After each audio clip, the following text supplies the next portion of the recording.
जय श्री राम। आप सभी भक्तगणों का आपके अपने YouTube चैनल भक्ति का विकास पर हार्दिक स्वागत है। आज की यह वीडियो काफ़ी ज्ञानवर्धक होने वाली है। आज हम लोग शबरी जयंती के बारे में बात करेंगे। गोस्वामी तुलसीदास द्वारा रचित श्री रामचरितमानस में शबरी और श्री राम जी का मिलन का प्रसंग कहाँ पर देखने को मिलता है? जब शबरी और राम जी की मुलाकात हुई तो वह समय कैसा था? निम्न जाति की होने के बावजूद प्रभु श्री राम जी ने शबरी को कैसी भक्ति प्रदान की? नवधा भक्ति क्या होती है? आज वर्तमान के समय में भी हम लोग उस प्रसंग से क्या क्या सीख सकते हैं? तो आइए बिना किसी विलंब के वीडियो प्रारंभ करते हैं। इससे पहले मेरा आप सभी से निवेदन है, जो भी भक्त चैनल पर पहली बार आए हैं, यह चैनल आपका अपना चैनल है, कृपया इसे सब्सक्राइब अवश्य करें और वीडियो पसंद आए तो अपने मित्रों के साथ शेयर करना ना भूलें। पौराणिक मान्यताओं के अनुसार त्रेता युग में फागुन माह की कृष्ण पक्ष की सप्तमी तिथि को भगवान राम की शबरी से भेंट हुई थी।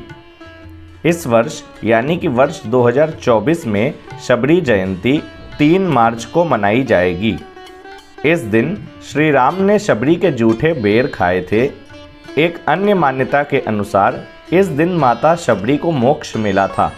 इसके पीछे यही भाव है कि बरसों की प्रतीक्षा के बाद जब उनका भगवान से मिलन हुआ तो इस मिलन के बाद उन्हें मुक्ति मिल गई, क्योंकि ईश्वर से मिलने के बाद कोई इच्छा या कामना शेष नहीं रहती।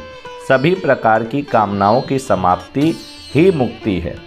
यहाँ तो शबरी की सिर्फ एक ही कामना थी, प्रभु राम से मिलने की। ऐसा माना जाता है कि आज के गुजरात के डांग जिले के सुबीर गांव में प्रभु राम और शबरी की भेंट हुई थी। इस स्थान पर इनकी स्मृति में शबरी धाम मंदिर है, जिसे देखने हर वर्ष बड़ी संख्या में पर्यटक आते हैं। ऐसा कहा जाता है कि शबरी का नाम श्रमणा था। इनका संबंध भील समुदाय की शबर जाति से था। इनके पिता का नाम अज और माँ का नाम इंदुमती था। शबरी के गुरु का नाम मतंग ऋषि था एवं वह मतंग ऋषि के आश्रम में ही रहती थी। उनकी सेवा भाव से प्रसन्न होकर मतंग ऋषि ने कहा कि एक दिन भगवान राम स्वयं तुम्हारे पास आएंगे और तुम्हारा उद्धार करेंगे। बस इस विश्वास के भरोसे शबरी प्रभु राम की प्रतीक्षा करती थी। आइए अब आपको श्री रामचरितमानस के अरण्य कांड में ले चलते हैं, जहां शबरी की प्रभु श्री राम जी से भेंट हुई। तो गोस्वामी तुलसीदास जी उसका कैसे वर्णन करते हैं? तो यह है हमारे सामने श्रीमद् गोस्वामी तुलसीदास जी विरचित श्री रामचरितमानस। अब स्क्रीन के बाएं हिस्से में आपको अरण्य कांड दिख रहा होगा। आज हम लोग देखेंगे पृष्ठ संख्या 666 पर शबरी पर कृपा, नवदा भक्ति उपदेश और पंपा सर की ओर प्रस्थान। ताहि देई गति राम उदारा, सबरी के आश्रम पगोधारा। सबरी देखी राम गृह आए, मुनि के बचन समुझी जिय भाए। उदार श्री राम जी उसे गति देकर शबरी जी के आश्रम में पधारे। शबरी जी ने श्री रामचंद्र जी को घर में आए देखा। तब मुनि मतंग जी के वचनों को याद करके उनका मन प्रसन्न हो गया। सरसिज लोचन बाहु विशाला, जटा मुकुट सिर और बनमाला। श्याम गौर सुंदर दो भाई, सबरी परी चरण लपटाई। कमल सदृश नेत्र और विशाल भुजा वाले, सिर पर जटाओं का मुकुट और हृदय पर वनमाला धारण किए हुए सुंदर सांवले और गोरे दोनों भाइयों के चरणों में शबरी जी लिपट पड़ी। प्रेम मगन मुख बचन न आवा, पुनि पुनि पद सरोज सिर नावा। सादर जल लय चरण पखारे, पुनि सुंदर आसन बैठारे। वे प्रेम मग्न हो गईं, मुख से वचन नहीं निकलता, बार बार चरण कमलों में सिर नवा रही हैं। फिर उन्होंने जल लेकर आदरपूर्वक दोनों भाइयों के चरण धोए और फिर उन्हें सुंदर आसनों पर बैठाया। कंद मूल फल सुर से अति दिए राम कहुआनी, प्रेम सहित प्रभु खाए बारंबार बखानी। उन्होंने अत्यंत रसीले और स्वादिष्ट कंद मूल और फल लाकर श्री राम जी को दिए। प्रभु ने बार बार प्रशंसा करके उन्हें प्रेम सहित खाया। पानी जोरी आगे भई ठाणी, प्रभु ही बिलो की प्रीति अति बाणी, कहीं विधि स्तुति करऊं तुम्हारी, अधम जाति मैं जड़ मति भारी। फिर शबरी जी हाथ जोड़कर खड़ी हो गईं। प्रभु को देखकर उनका प्रेम अत्यंत बढ़ गया। उन्होंने कहा, मैं किस प्रकार आपकी स्तुति करूं? मैं नीच जाति की और अत्यंत मूढ़ बुद्धि हूँ। अधम ते अधम अधम अति नारी, तिन मह मैं मति मंद अघारी। कह रघुपति सुनु भामिनी बाता, मानऊँ एक भगति कर नाता।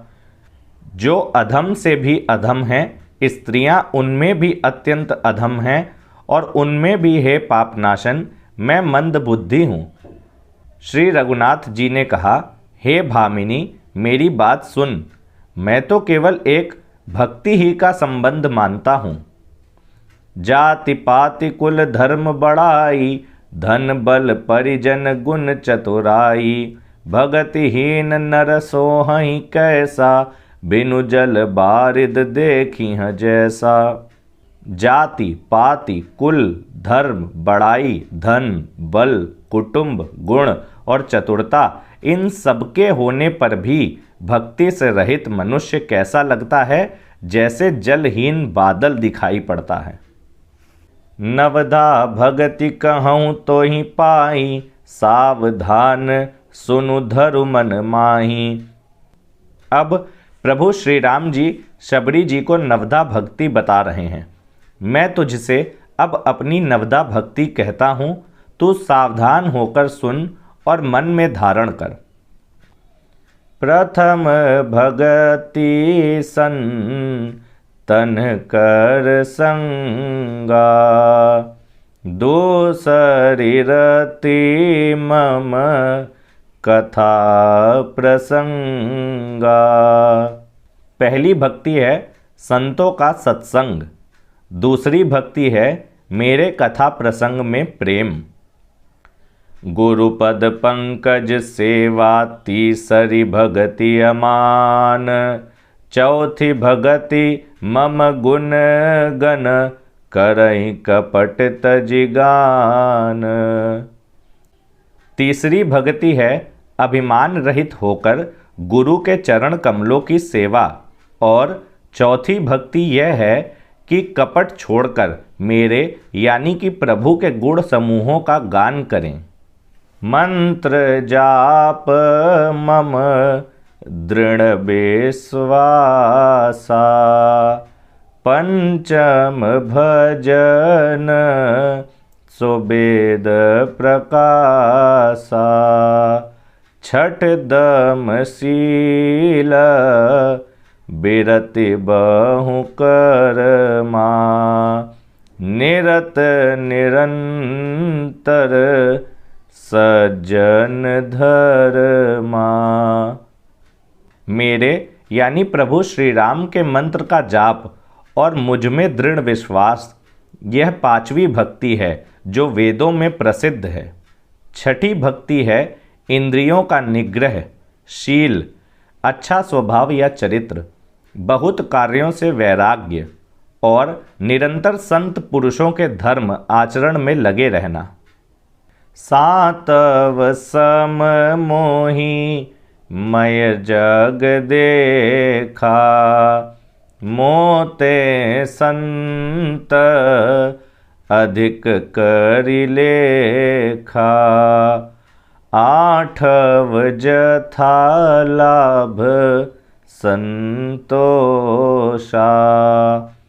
सपने हूँ नहीं दे खई पर दोषा।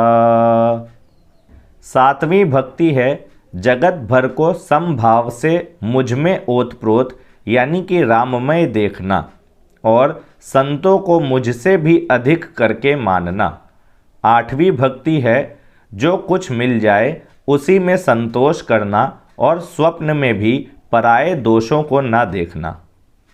9व सरल सब सना छलहीना, मम भरोस हिया हर्ष न दीना। 9 हुए कहूँ जिनके होई, नारी पुरुष सचराचर कोई। 9वीं भक्ति है सरलता और सबके साथ कपट रहित बर्ताव करना, हृदय में मेरा भरोसा रखना और किसी भी अवस्था में हर्ष और दैन्य यानी कि विषाद का ना होना।